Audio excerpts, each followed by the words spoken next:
There comes a point in every strong woman's life when she begins to realize that her power isn't found in what she avoids, but in what she endures and overcomes. And that realization changes everything. Because it's easy to believe that strength is supposed to shield you from pain, that the wiser you become, the less it should hurt, that maturity should numb the sting of betrayal, loss, or disappointment, but it doesn't. And it's not supposed to. What strength actually does what real power teaches you is not how to dodge suffering, but how to rise with dignity through it. You see, pain isn't a punishment. It's not a sign that you're weak or that God has forgotten you. It's a sign that you're alive, that you're walking through something worth walking through. It's the fire that doesn't come to destroy you, but to reveal what can't be burned. Life will test every inch of your heart, not to break you, but to show you what's unbreakable. And if you've walked long enough, you know by now that storms don't discriminate. They come for everyone, even the strongest, even the ones who pray, even the ones who did everything right. But there's a difference between the woman who fears the storm and the woman who becomes it. And that difference lies in acceptance. The powerful woman doesn't pretend that she's above pain. She's not trying to escape the fire. She knows the fire is part of the becoming. She walks through it with a kind of grace that says, this may hurt, but it will not define me. This may shake me, but it will not steal me. You may have cried some silent tears lately. You may be carrying wounds no one sees. You may be walking into rooms smiling while your soul is aching. And yet, here you are still showing up. Still loving, still believing. That's power. That's not weakness. That's not failure. That's the evidence of a woman who has learned how to sit with her suffering long enough to turn it into strength. And don't be fooled, this strength wasn't given, it was earned. It came through nights you didn't think you'd survive. It came through silence so loud it echoed. It came through letting go of things that were killing you even though you loved them. That's how strength is born, not in the spotlight, but in the shadows. Not when everything is working out, but when nothing makes sense and you choose to keep walking anyway. Some people will look at your life and only see the surface. They'll see your confidence, your composure, your clarity, and they'll assume it came easy.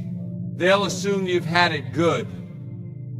They won't see the invisible battles, the inner wrestling, the quiet nights of surrender. But you will know.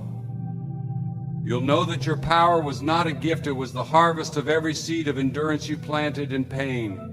And that's something no one can take from you. The truth is, strength will isolate you. Not because you want to be alone, but because healing requires solitude. And in that solitude, you stop running from your wounds and start learning from them. You begin to see that every scar tells a story and every story holds a lesson. You realize that nothing you've been through is wasted, not a single tear, not a single trial. All of it is working together to shape something eternal inside you, something that can't be shaken by life's temporary storms. And that's why you have to stop apologizing for your strength. Stop downplaying your power just to make others feel comfortable. Stop hiding your light because someone told you it was too much. You didn't go through what you went through just to become silent. You didn't overcome just to blend in. You were called to be the example, to be the reminder, to be the voice in the dark that says, yes, this road is hard, but it leads somewhere beautiful. No power doesn't protect you from pain, but it gives you something better. It gives you the ability to transform it, to look your sorrow in the face and say, you don't get to win. You don't get to own me. I will rise, not in spite of this, but because of it.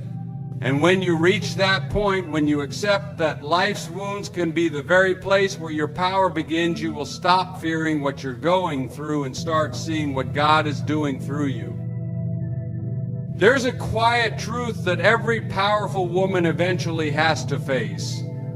And it's not always easy to accept. It's the realization that loneliness isn't something to fear, it's something to listen to. Because the more you grow, the more you evolve, the more the noise around you begins to fade. And when it does, it can feel like isolation. But don't be fooled. What you're feeling isn't abandonment. It's elevation. You're not being left behind, you're being set apart. There comes a moment when you wake up and realize the old conversations don't feed you anymore. The old patterns don't fit. The people you used to run to for comfort no longer understand the woman you're becoming. And that can be heartbreaking. Because you still love them. You still remember the memories. But deep in your spirit, you know you can't go back.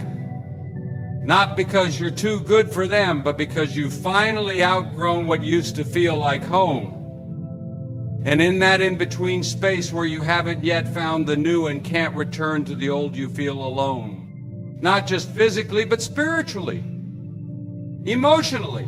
Sometimes even prayer feels silent. You wonder if you're doing something wrong. You wonder if you're being punished for your growth. But I want to tell you this, you are not being punished, you are being pruned. And that pruning feels like loneliness, but it's actually preparation. See, what loneliness often reveals is what still needs healing. It exposes the places where you've depended on others to fill what only God can fulfill. It shows you where your worth was tied to their approval, where your confidence was built on their presence. And when they're no longer there, you feel empty, not because you're lacking, but because now you're being asked to look within. In the silence of loneliness, your soul starts to speak. You begin to hear your own voice clearly without the echo of other people's expectations. You start asking questions that no one else can answer. Who am I without the titles? Without the applause? Without the validation? Who am I when no one's watching? And those are the questions that lead to power. Not because the answers are always clear, but because the courage to ask them makes you stronger. A powerful woman isn't afraid to walk alone, not because she wants to be alone, but because she understands the difference between company and connection. She'd rather be in solitude with her peace than surrounded by people who drain her spirit.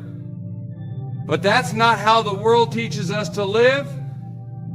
The world tells you that if you're not surrounded by a tribe, you must be doing something wrong. If you're not being invited, followed, praised, then you must be missing something. But let me remind you of something sacred. Jesus was most powerful in the wilderness, alone, unseen.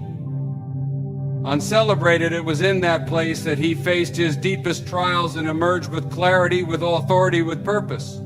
And so will you. Loneliness, when accepted, becomes sacred ground because it removes the distractions. It breaks the addiction to performance. It silences the need for validation. And when all of that is gone, do you know what's left?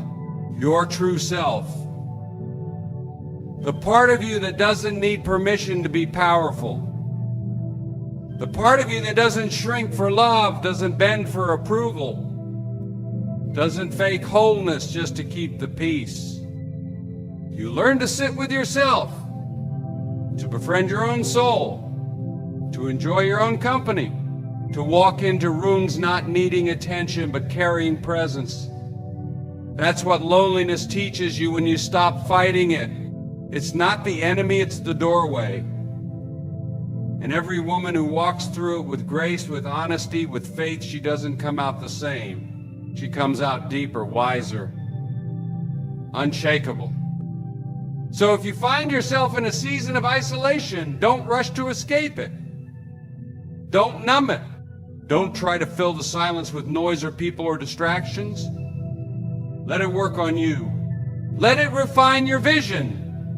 Let it burn away the need to be seen just to feel worthy. Because when you finally realize that your value doesn't come from being chosen, but from being you, that's when you're free. If you're going to live as a powerful woman, You have to come to terms with this truth. There will be people who misunderstand you. Not because you've done something wrong, not because you've failed to explain yourself, but simply because your presence disrupts their comfort. And sometimes just being who you are will feel like too much for people who've never met someone who doesn't need their approval to exist. You're going to be judged. You're going to be labeled. Some will call you arrogant when you're just being confident. Some will say you're cold when really you've just learned how to protect your peace. Some will assume you're angry when all you've done is speak with clarity and conviction. And in moments like that, it's going to be tempting to shrink, to soften your voice, to round out your edges, to apologize for being whole in a world that's more comfortable with women who are still asking for permission. But hear me when I tell you this, you don't owe anyone your softness if they only respect you when you're small. You weren't created to live a life constantly editing yourself for the sake of their comfort. You weren't put here to dilute your wisdom so others don't feel insecure. If your strength offends them, let it. If your clarity unsettles them, so be it. If your growth exposes what they're unwilling to face in themselves, let it speak for itself. You were not made to please everyone. You were made to walk in truth. And the truth is, many people only celebrate women who stay quiet, who stay small, who stay manageable. But the moment you start standing tall, the moment you begin speaking without apology, the moment you stop waiting for permission and start owning your presence, suddenly you're too much. Suddenly you're intimidating, but I want you to see this clearly. Being intimidating is not the same as being unkind. It simply means that you've grown into a woman who no longer plays by the rules written to keep her invisible. You are not required to explain the peace you found. You are not responsible for making others feel comfortable about the boundaries you've set. You don't have to water down your light just because it reveals the shadows in someone else's life. And that's a hard thing to accept, because you want to be understood. You want to be seen for who you truly are. But the more you evolve, the more you'll be misunderstood, not because you're unclear, but because others refuse to see clearly. So don't internalize their confusion. Don't let their limited view of you become your own. People can only meet you as deeply as they've met themselves. Some will never understand the choices you've made because they've never had to walk through your fire. They've never cried your tears. They've never held themselves together while their world was falling apart. So don't expect them to understand the strength it took to become the woman you are now. You see, power makes people uncomfortable, not because power is wrong, but because it exposes weakness. When you walk into a room with wholeness, it reminds others of the parts of themselves they've avoided. When you speak without needing agreement, it reveals who's still performing for applause.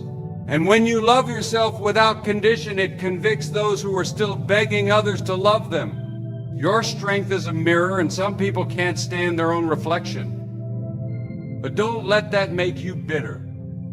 Let it make you more grounded. Let it anchor you in your purpose. You don't have to respond to every false label.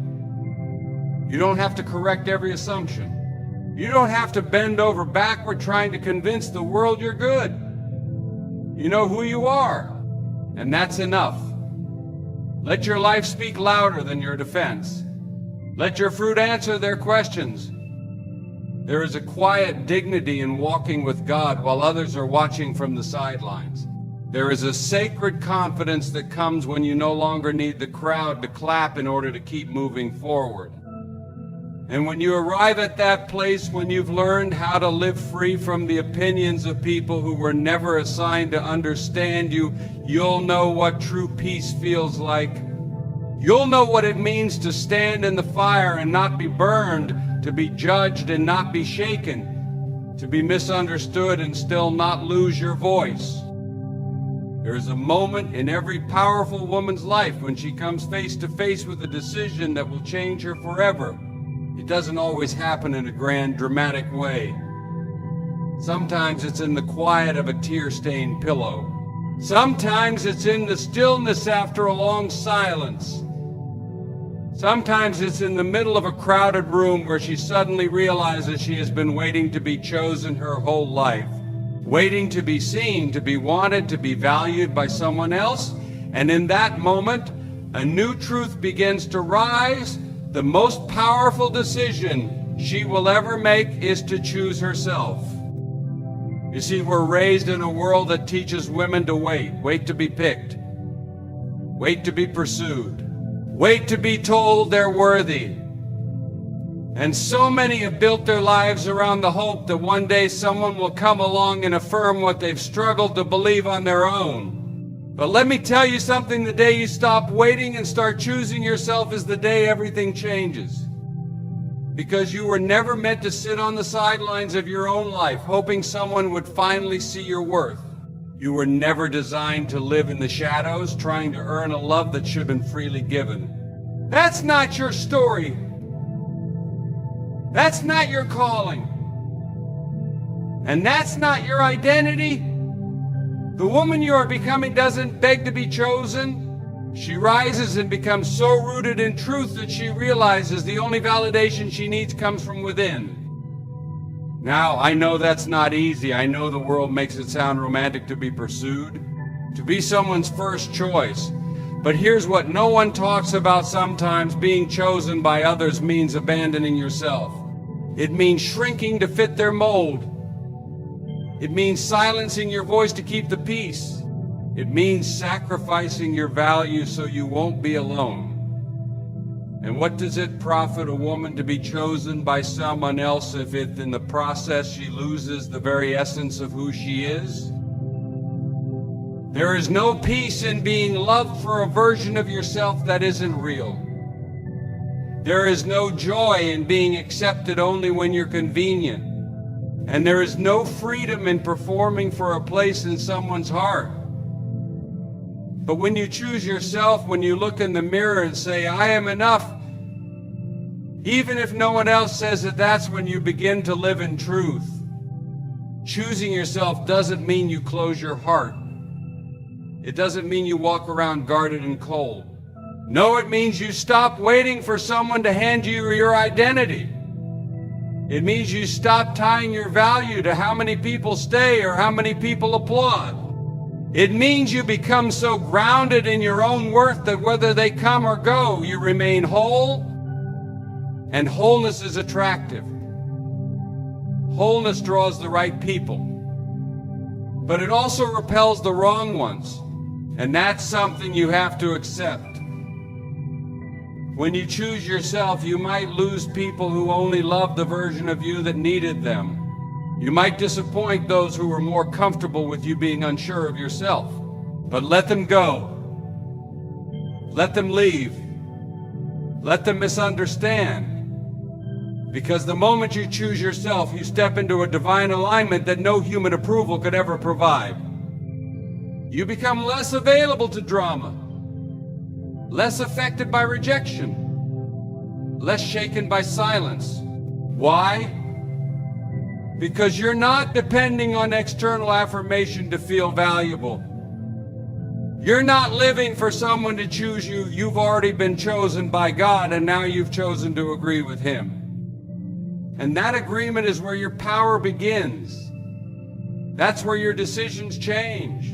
That's where your standards rise. That's where your peace grows. And that's where your circle may shrink, but your life expands. Because once you choose yourself, you stop settling. You stop chasing people who don't see you. You stop staying in places that don't serve your calling. It's a quiet revolution. One that starts deep inside and works its way outward. You'll begin to walk differently, speak differently, expect differently, and people will notice. Some will admire it. Some will fear it, but none of that matters because the point was never to be chosen by the world. The point was to choose to live in truth. There comes a time in every woman's life when she realizes that peace doesn't come from more, it comes from less. Less noise, less drama, less explaining, less pretending. And when that realization settles deep in your spirit, you start making decisions that confuse people. You start letting go of the people who drain your energy. You stop entertaining relationships that feel like emotional tug of war. You no longer engage in conversations that leave you empty. And it isn't because you've become cold, it's because you've grown tired of chaos wearing the mask of connection. You see, the more you evolve, the more you understand that peace has a price. It's not cheap. It will cost you things you once thought you couldn't live without. It will cost you attachments you clung to for years. It will cost you friendships that were built on obligation rather than authenticity. It will cost you the applause of people who only celebrated you when you stayed in their lane. And yes, peace will cost you people. But don't let that discourage you, because what it gives you in return is priceless. Peace gives you clarity, it gives you rest, it gives you the power to hear your own voice again. And most importantly, it gives you freedom, the kind of freedom that can't be bought or borrowed, only built from the inside out. But that kind of freedom only comes when you're willing to walk away from what disrupts it.